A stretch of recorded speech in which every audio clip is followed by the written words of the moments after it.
मंडळी, आजचा दिवस हा मोठा दिवस आहे युद्धाच्या दृष्टीने सुद्धा आणि भारताच्या दृष्टीने, कारण क्रिकेटच्या मैदानात एक जबरदस्त महामुकाबला होतो। या दोन्हीकडे आपले लक्ष आहे। सुरुवात करूयात युद्धाच्या बातम्यांनी। युद्धामुळे तेल आणि गॅसच्या किमती भडकलेत, असं असताना आता थेंबा थेंबासाठी संघर्ष करावा लागणार अशी चिन्ह आहेत। कारण इराणनं आतापर्यंत जगाची तेलकोंडी करायला सुरुवात केली आहे। पुढच्या काही दिवसात पाणी कोंडी सुद्धा करणार की काय अशी भीती आहे। कारण युद्ध लांबलं तर या देशांची तहान भागणार कशी असा प्रश्न उपस्थित होतोय। इराणचं तेल आणि गॅस नंतर पुढचं लक्ष पाणी असेल की काय असा प्रश्न दबक्या आवाजात विचारला जाऊ लागलाय।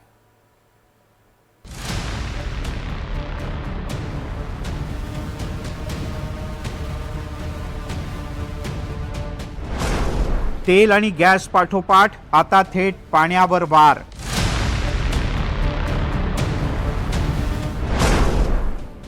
युद्ध भडकल्यानंतर आता पाण्याच्या थेंबासाठी सुरू होणार लढाई।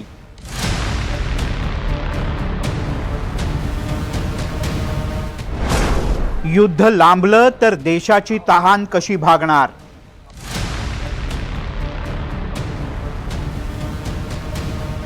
पेट्रोल गॅस दरवाढीचे चटके आता सामान्यांना बसायला सुरुवात झाली आहे। पण इस्रायल इराणचं युद्ध आता थेट पाण्यावरतीच वार करणार आणि आखातातले देश तहानलेले राहणार अशी चिन्ह दिसू लागली आहेत। आखातात पेट्रोल भरपूर पण पाण्याची मात्र टंचाई। युद्ध असंच सुरू राहिलं तर आखातातल्या देशांमध्ये तीव्र पाणी टंचाईचं संकट निर्माण होणार आहे आणि हे संकट असणार ते पिण्याच्या पाण्याचं। कुवेत, ओमान आणि सौदी अरेबियासारख्या देशांना पिण्याचं पाणी डिस्टिलेशन प्लांट म्हणजेच पाणी शुद्धीकरण प्रकल्पाच्या मदतीनंच मिळतं। युद्धामध्ये या डिस्टिलरी प्लांट्सना लक्ष करण्यात आलं तर खाडीला लागून असलेल्या या देशांवर पाण्याचं मोठं संकट येणार आहे। त्यामुळे तेल आणि गॅसच्या पाठोपाठ आता पाण्याला टार्गेट केलं जाईल अशा प्रकारचा अंदाज व्यक्त केला जातोय। खाडीला लागून असलेल्या आखातातल्या बहुतांश देशांमध्ये समुद्राचं पाणी शुद्ध केलं जातं। समुद्राच्या पाण्यातून क्षार हटवून पाणी पिण्यायोग्य करण्याकरता आखाती देशांमध्ये मोठे मोठे डिस्टिलरी प्लांट्स आहेत। म्हणजेच मोठ्या प्रमाणात पाणी शुद्धीकरण प्रकल्पाच्या माध्यमातूनच पिण्याचं करून घेतलं जातं।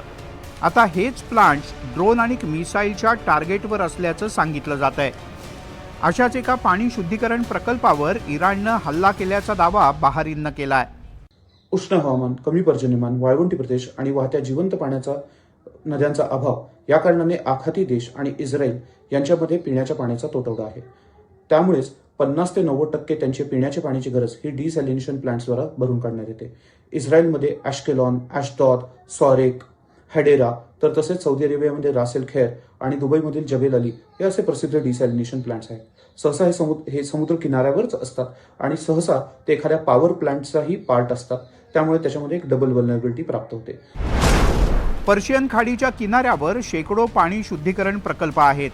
खाडीला लागून असलेले देश पिण्याच्या पाण्यासाठी मोठ्या प्रमाणावर पाणी शुद्धीकरण प्रकल्पांवरतीच अवलंबून असतात। या प्रकल्पांमध्ये समुद्राच्या पाण्यातून क्षार आणि मीठ हटवून पाणी शुद्ध केलं जातं। या प्लांटना लक्ष करण्यात आलं तर खाडीला लागून असलेल्या देशांमध्ये तीव्र पाणी टंचाई निर्माण होण्याची शक्यता आहे।